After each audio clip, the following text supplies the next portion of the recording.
Hello students, welcome in the class of real analysis. Real analysis में हमने improper integral के chapter में कुछ टॉपिक्स डिस्कस किए थे, जिसमें हमने इम्प्रॉपर इंटीग्रल की डेफिनेशन और काइंड्स ऑफ इम्प्रॉपर इंटीग्रल और कैसे हमें इन पे बेस्ड क्वेश्चन सॉल्व करने हैं वो सब हमने डिस्कस किया था। आज के लेक्चर में हम देखेंगे कि इम्प्रॉपर इंटीग्रल में कंपैरिजन टेस्ट कैसे अप्लाई करेंगे। इसका बेसिक कॉन्सेप्ट हम जानते हैं। सबसे पहला जो कंपैरिजन टेस्ट है ये है comparison test for convergence of a to b f dx at a, means a पर a is the point of infinite discontinuity. तो आपको बताना है कि कंपैरिजन टेस्ट कैसे हम यहाँ पे अप्लाई कर सकते हैं। देखिए, जब तक आपको कोई भी कंपैरिजन टेस्ट उसकी डेफिनेशन क्लियर नहीं होगी तब तक आप क्वेश्चन में अप्लाई नहीं कर पाएंगे। ओके, तो क्या कहते हैं, a necessary and sufficient condition for convergence of improper integral at a. Improper integral at a का क्या मतलब है कि जो भी फंक्शन आपको दिया गया है यहाँ पर अगर आप ए पुट करेंगे तो वो आपको इन्फिनिटी आंसर देगा, यानी ए पर ये फंक्शन डिसकंटिन्यूअस है। ठीक है, where F is positive on A B. देखिए ए पर यहाँ पर क्या किया गया है, ओपन ब्रैकेट, यानी ए यहाँ इंक्लूड नहीं है। क्यों इंक्लूड नहीं है? क्योंकि फंक्शन में पुट करेंगे तो वो इन्फिनिटी आंसर देगा, इसलिए इसने पहले ही बोला है कि अगर इम्प्रॉपर इंटीग्रल है इसका मतलब या तो लिमिट इन्फिनिटी होगी या हमारा लिमिट पर विद इन द लिमिट किसी भी नंबर पर या ए और बी अपर या लोअर लिमिट पर हमारा फंक्शन इन्फिनिटी आंसर देता है। श्योर, तो यहाँ से ए पर हमारा फंक्शन इन्फिनिटी आंसर दे रहा है, इसलिए हमें ओपन ब्रैकेट यूज किया गया है।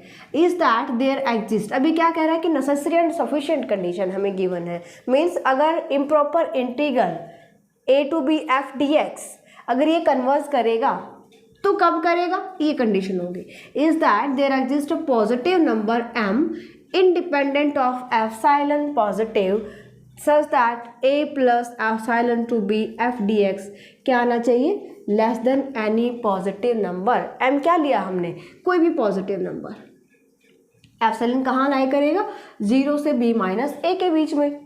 सिंपल, ऐसे तो करते हैं हम। अगर मान लीजिए 1/x 0 to 1 dx हमें ये दे दिया जाता है तो हमने कैसे सॉल्व किया था, भैया 0 पर इन्फिनिटी आंसर दे रहा है तो हमने लिखा था 0 प्लस एप्सिलॉन। तो ये जो एप्सिलॉन की वैल्यू 0 और 1 के बीच में तो लाई करेगी ना, 1 माइनस 0। एप्सिलॉन लेस होगा 1 माइनस 0 से और 0 से ग्रेटर होगा। ठीक है, any positive number and limit epsilon tends to 0। समझ गए, एफ डी एक्स ऐसे सॉल्व करते हैं हम। अगर यहाँ पर 0 पर इन्फिनिटी आंसर दिया तो 0 प्लस एप्सिलॉन कर देते हैं। तो सेम चीज़ वही है। अगर इस इंटीग्रल की value less than any positive number आती है तो हम कहेंगे कि ये जो इम्प्रॉपर इंटीग्रल है वो कन्वर्स करेगा। समझ गए, तो हमें क्या करना है, कोई भी इम्प्रॉपर इंटीग्रल वो कन्वर्स कब करेगा, ये हमें उसके लिए कंपैरिजन टेस्ट यूज करने हैं। नेसेसरी सफिशिएंट कंडीशन का मतलब ये है कि भाई अगर कोई भी इम्प्रॉपर इंटीग्रल कन्वर्स कर रहा है तो ये कंडीशन एग्जिस्ट करेगी।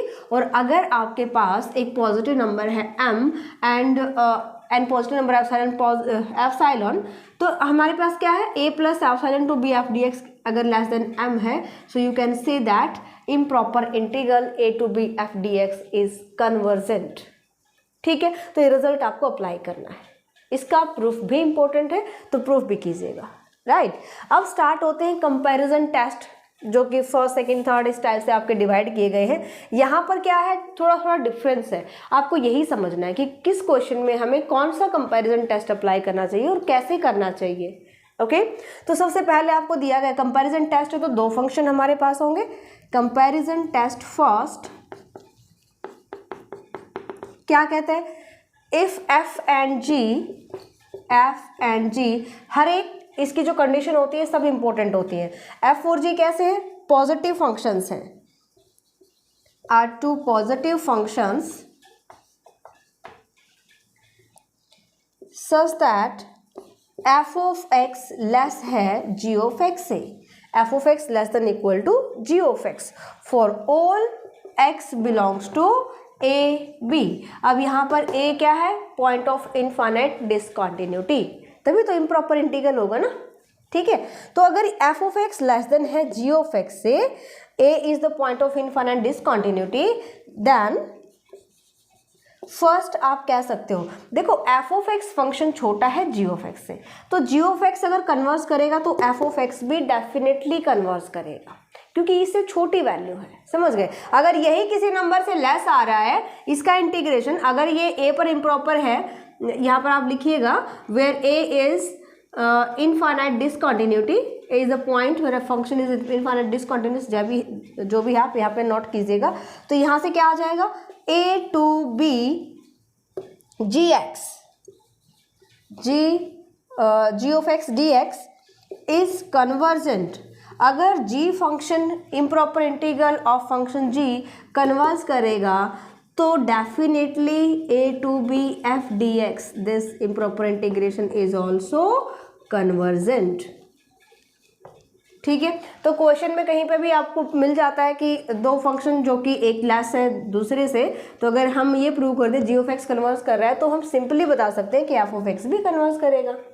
ठीक है, एंड सेकेंड, अगर जो छोटा फंक्शन है f ऑफ x स्मॉल है g ऑफ x से, a to b f dx is divergent then g function भी improper integral of function g is also divergent. तो ये रिजल्ट आपको याद रखने हैं। इनका प्रूफ ज़्यादा इंपॉर्टेंट नहीं है, लेकिन जो फर्स्ट वाला है इसका प्रूफ इंपॉर्टेंट हो जाता है। ओके, कंपैरिजन टेस्ट सेकंड, ये बहुत बार यूज़ करना है, हर एक क्वेश्चन में यही यूज़ करना है। जो सेकंड कंपैरिजन टेस्ट है हमारे पास, सो हमें क्या गिवन होगा, if f and g are two positive functions and on a भी बता सकते हो, where a being point of infinite discontinuity। ठीक है, देन f और g दो पॉजिटिव फंक्शन मिल गए, a हमारे पास क्या है, point of infinite discontinuity. Condition क्या होनी चाहिए, सच दैट लिमिट किस पॉइंट पर डिसकंटिन्यूस है, a पॉइंट पर, limit x tends to a, A point पर इनफाइनाइट डिसकंटिन्यूटी मिल रहा है ना, so limit x tends to a f of x divide by g of x। अगर मैं उस f फंक्शन को और g फंक्शन को डिवाइड करती हूँ, उसके बाद जो मेरे पास फंक्शन मिलेगा, डिवाइड करने के बाद उस पर अगर मैं लिमिट अप्लाई करूँ x टेंड्स टू a, तो जो मुझे आंसर मिल रहा है l, मान लिया मेरे पास कोई फाइनाइट नंबर, ये कैसा है, l मुझे मिल रहा है, l की वैल्यू ना तो इक्वल है, not equally, sorry equal, l की वैल्यू ना तो 0 के इक्वल है ना इन्फिनिटी के इक्वल है। फिर से बता रही हूँ, दो फंक्शन हमें गिवन है f और g, a point of infinite discontinuity है, हमें क्या करना है, f of x divide by g of x, limit apply करनी x टेंड्स टू a, और मुझे जो आंसर मिलेगा वो ना तो 0 के इक्वल है ना ही इन्फिनिटी के इक्वल है, then f of x and g of x both converge और डाइवर्ज टुगेदर। एक साथ दोनों कन्वर्ज और डाइवर्ज करेंगे। इसका मतलब भाई g ऑफ x अगर मैं ये प्रूव कर दूं कन्वर्ज है तो f ऑफ x भी कन्वर्ज हो जाएगा, और g ऑफ x अगर डाइवर्ज है तो f ऑफ x भी डाइवर्ज हो जाएगा। जैसे यहाँ पर था, यहाँ पर अगर f ऑफ x कन्वर्जेंट है तो हम श्योर नहीं है कि g ऑफ x भी कन्वर्ज करेगा। समझ रहे हो क्या डिफरेंस है। हमने यहाँ पे क्या कहा कि अगर g बड़ा फंक्शन कन्वर्ज कर रहा है तो ही छोटा फंक्शन कन्वर्ज करेगा।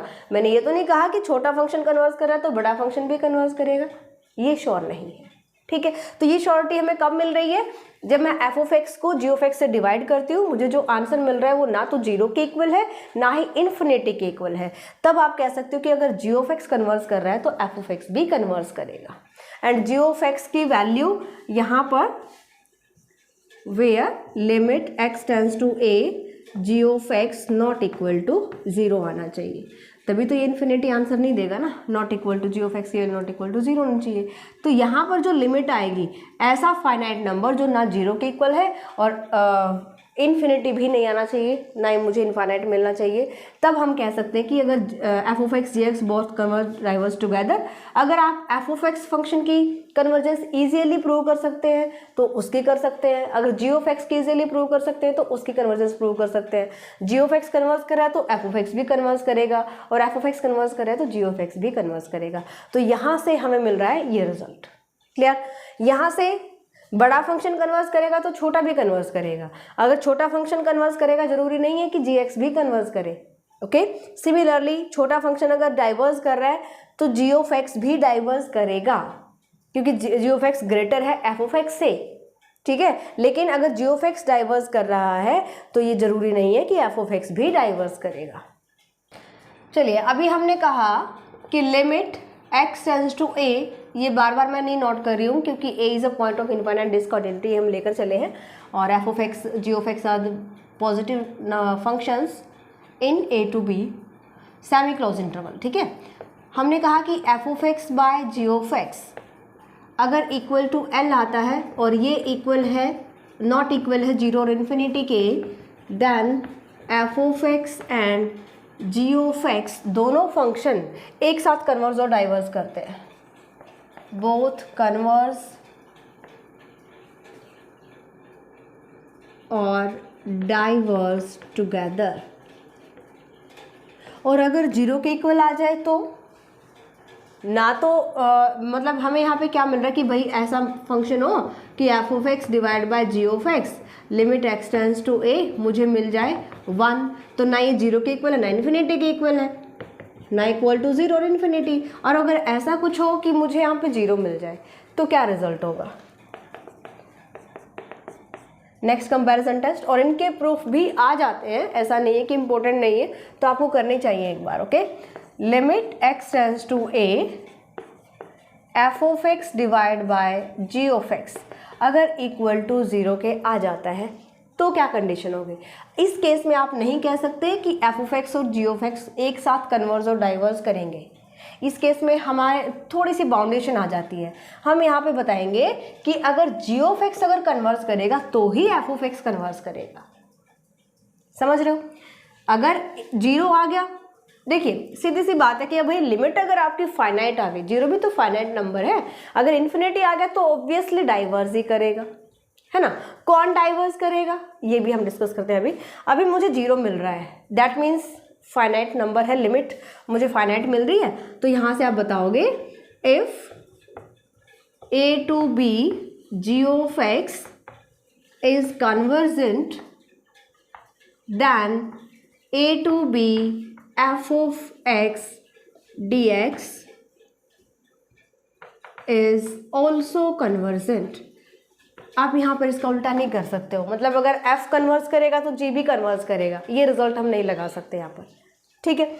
अगर मुझे इन्फिनिटी मिल जाता है तो limit x tends to a f of x divide by g of x is equal to infinity, तो ऑब्वियसली डाइवर्स ही करेंगे इम्प्रॉपर इंटीग्रल। यहाँ पर भी आपको g ऑफ x पर ही डिपेंड रहना पड़ेगा।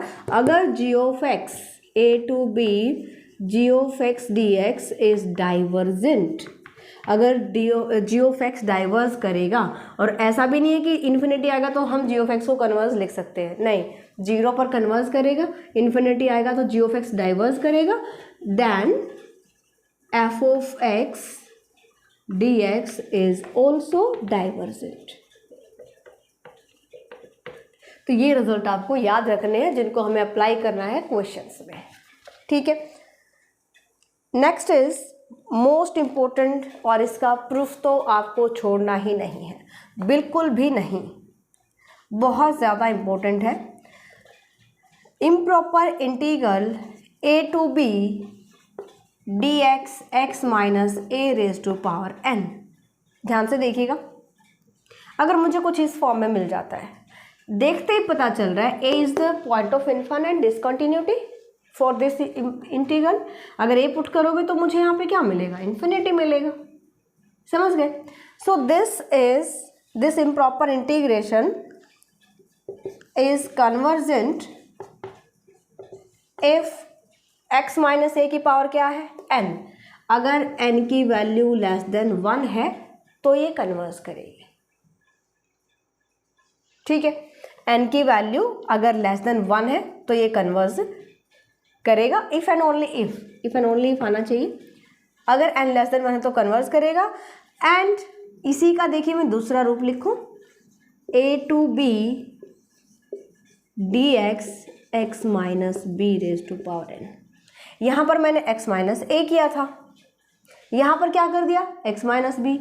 यहाँ पर a point of infinite discontinuity था, यहाँ पर b है पॉइंट ऑफ इनफाइनाइट डिसकंटिन्यूटी। लेकिन दोनों केसेस को अलग अलग प्रूव करना पड़ेगा और बहुत ज़्यादा इंपॉर्टेंट है, बहुत ही ज़्यादा। इसी के प्रूफ में हम देखेंगे कि ये जो इम्प्रॉपर इंटीग्रल है a to b dx by x minus a raised to power n, this is divergent if and only if n greater than equal to 1। अगर n की वैल्यू 1 से ग्रेटर या इक्वल आएगी तो ये इम्प्रॉपर इंटीग्रेशन डाइवर्स करेगा। ये इसके प्रूफ में ही आ जाता है ना। So this is also convergent if and only if n less than 1। ठीक है, जैसे एग्जाम्पल के लिए अगर हम देखें 0 to 1 dx by x minus 1 की पावर ले लेते हैं हम 2। इसको कंपेयर कीजिएगा, इससे कंपेयर कर सकते हैं। अपर लिमिट पर ये 1 पर मुझे इम्प्रॉपर इन्फिनिटी दे रहा है। ठीक है, तो हम क्या देखेंगे यहाँ से, डायरेक्ट कैसे पता करेंगे। इसको मैं कंपेयर करती हूँ तो मुझे n की वैल्यू यहाँ से 2 मिलती है which is greater than 1। So this is divergent improper integration. ये इम्प्रॉपर इंटीग्रेशन डाइवर्स करेगा। अंडरस्टैंड। तो यहाँ से हमें इस तरह से चेक करना है। अगर मैं यहाँ पे लिखूँ एग्जाम्पल और 0 to 1 dx by x raised to power 1/2। ठीक है, इसको मैं कंपेयर करती हूँ। देखिए 0 पर मुझे ये दे रहा है इन्फिनिटी वैल्यू। ओके, इसको आप ऐसा लिख सकते हो dx by x minus 0 raised to power 1/2। Compare किया, मुझे n की वैल्यू क्या मिली 1/2 लेस देन 1। सो डायरेक्ट हम बता सकते हैं this is convergent improper integration. Okay, so ये जो है वो डाइवर्स कब करेगा, अगर n की value greater than equal to, अगर इक्वल टू 1 भी आ जाती है, यानी कि अगर मैं 1/dx by x लेती हूँ तो भी ये डाइवर्स करेगा। इसके आप वैल्यू सॉल्व करके देख सकते हो 0 to 1 dx by x। ठीक है, ये जैसे हमने फर्स्ट एक्सरसाइज की थी उसमें आप देख सकते हो कैसे इसको सॉल्व करना है और वहाँ से आप ये बता सकते हो। Clear that. तो ये रिजल्ट आपको याद रखने हैं। इसका जो प्रूफ है मोस्ट इम्पोर्टेंट, आता ही आता है एग्जाम में, बहुत ज़्यादा इंपॉर्टेंट है, मोस्ट इम्पोर्टेंट। अगर आपने इसका प्रूफ कर लिया तो ये तो बिल्कुल ही इजी रहेंगे। और एक बार इन तीनों का भी देख लेना चाहिए, जो शॉर्ट क्वेश्चन होते हैं उसमें पूछ लिए जाते हैं कई। सो ये कुछ कंपैरिजन टेस्ट हैं जिनको आपको फॉलो करना है। आई होप आप बिल्कुल स्टेटमेंट इनकी समझ गए होंगे। और जितना इजी ये कंपैरिजन टेस्ट दिखाई दे रहे हैं उतना इजी क्वेश्चन में अप्लाई करना, आई मीन इस पे बेस्ड जो क्वेश्चंस होते हैं वो उतना इजी नहीं होते हैं। थोड़ा सा टफ जरूर पड़ेंगे, कहीं पर आपको m में उलझा दिया जाएगा पावर, कहीं n दे दी जाएगी। हम डिस्कस करेंगे जैसे कि अगर मैं यहाँ पे लिखूँ 0 to 1, सिंपल से simple example x raise to power m, तो यहाँ पर हम m को भी डिस्कस करेंगे। m की वैल्यू अगर लेस देन 1 है या फिर 0 1 के बीच में लाई करती है तो m यहाँ पर हमें क्या दिया गया है, रियल नंबर से बिलोंग कर रहा है, m की जो लिमिटेशन दी गई है, तो हर एक m की वैल्यू के लिए भी हमें यहाँ पे डिस्कस करना पड़ेगा। तो थोड़ा सा इनका मेथड जो है वो थोड़ा सा टफ हो जाता है, लेकिन प्रैक्टिस से सब कुछ ईजी होता है, समझने से सब कुछ आसान होता है ना। तो अच्छे से क्वेश्चंस को तैयार कीजिए और कंप्लीट डिटेल से सभी थ्योरम्स, सभी क्वेश्चंस, एग्जांपल्स करने के लिए आप new Era Maths application download कर सकते हैं और वहाँ पर आप ये सारा सिलेबस जो भी मैंने कंपैरिजन टेस्ट बताए हैं इनके प्रूफ सीक्वेंस में सभी लेक्चर्स आप देख सकते हैं। So download New Era Maths application. मिलते हैं नेक्स्ट लेक्चर में। Bye, take care.